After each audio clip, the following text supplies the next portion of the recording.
Hello, in this tutorial I'm going to show you how to create the slow sync flash look.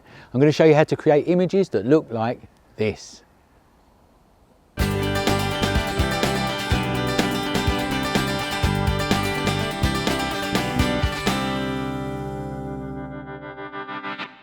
Hello, I'm Mark Newton from the School of Photography, and you can find us at theschoolofphotography.com, where we teach you the best in photography education.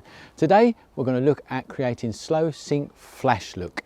So firstly, what do you need? Well, you just need a normal DSLR camera, a standard zoom lens and a flash. A flash gun is handy, but you don't need to use a flash gun. You can use your pop-up flash if you want to. The difference is, if you're going to use your pop-up flash, you're going to need to be a bit closer to your subject when you're taking these shots.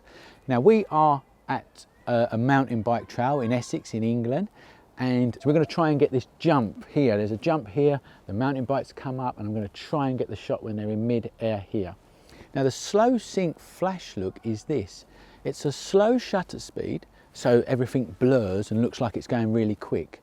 But there's a burst of flash that goes off, and that burst of flash freezes the action. So you'll have a slow shutter speed, and then at the end of the shutter you can have a burst of flash and it will just freeze the action there. So it's a bit like a mixture of a still picture and a blurred picture, and it gives you really good action shots.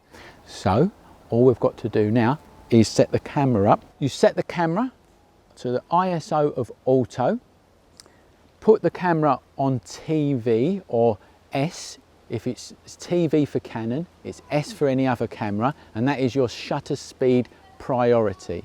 Then set your shutter speed to around 30th of a second. If you've got a flash gun, just put your flash gun on, put it onto ETTL, and you're away. So you just put it on its normal default settings and you're away. And the idea is that as they're in mid-air, you're going to put a burst of flash in there, and then that's going to freeze the action. If you haven't got a flash gun, just use your pop-up flash and see how that works. The difference with a pop-up flash is, though, that you have to be a bit closer to the model, sort of within about 3 or 4 meters. But with this flash gun, I can be a bit further away.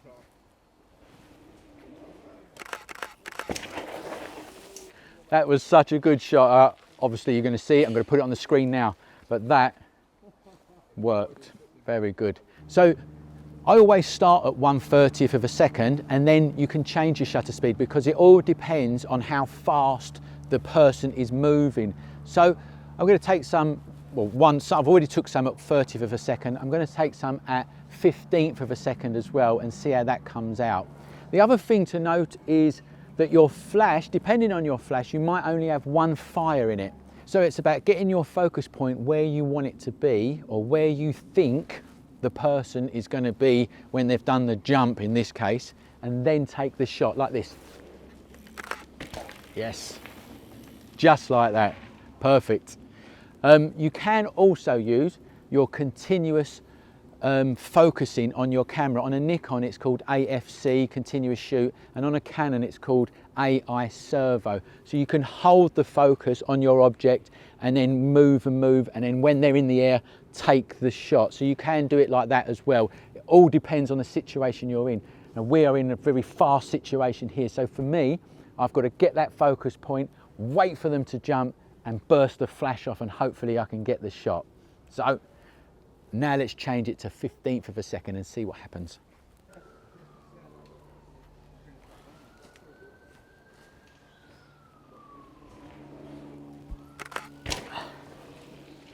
Yes, that's the one.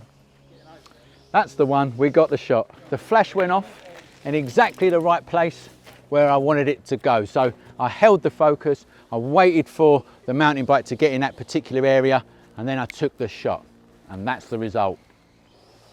And then you just experiment. So we've done some at 30th of a second, we've done some at 15th of a second. You just experiment, take some shots, and hope for the best. But that is as easy as it is to create slow sync flash.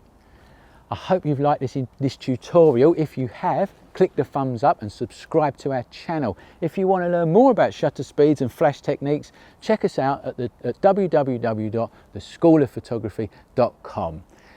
Thanks for watching, and remember, learn more at the School of Photography.